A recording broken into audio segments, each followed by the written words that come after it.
Extrait du livre Le Prophète de Khalil Gibran. Alors un riche intervint. Parle-nous du don. Et il dit, c'est peu donner que donner de ce qu'on a. Le véritable don, c'est donner de soi. Car que sont tes possessions, sinon des choses que tu gardes et protèges de peur d'en avoir besoin demain? Et ce demain, qu'apportera-t-il donc aux chiens trop prévoyants qui enfouient des os dans un sable vierge d'empreintes, tandis qu'il suit les pèlerins vers la ville sainte? Et qu'est-ce que la crainte du besoin, sinon le besoin lui-même? La crainte de la soif devant ton insondable puits, n'est-elle pas une soif inextinguible?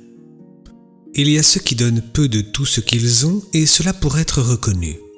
Ce désir caché aigrit leurs dons. Et il y a ceux qui ont peu et le donnent tout entier. Ils croient en la vie et en son abondance. Leur coffre n'est jamais vide.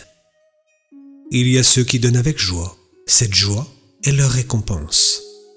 D'autres donnent en souffrant, et cette douleur est leur baptême. Il y a ceux enfin qui donnent sans connaître la souffrance, qui ne cherchent pas la joie, ni ne songent à la vertu. Ils donnent comme le myrte exhale sa fragrance dans l'espace, au loin, dans la vallée. C'est par leurs mains que Dieu parle, derrière leurs yeux qu'il sourit à la terre. Il est bien de donner quand on vous demande, encore mieux de précéder la requête, à force de compréhension. Aux généreux, cherchez l'être qui veuille bien recevoir est joie plus grande que celle du don. Et y a-t-il une seule chose que tu voudrais retenir? Tout ce que tu as sera tôt ou tard donné. Donne donc à cette heure, que la saison du don t'appartienne plutôt qu'à tes héritiers. Tu dis souvent « j'aimerais donner, mais seulement à qui le mérite ». Ce n'est pas le langage que tiennent les arbres de ton verger, ni les troupeaux de tes prés. Ils donnent pour vivre, car retenir c'est périr.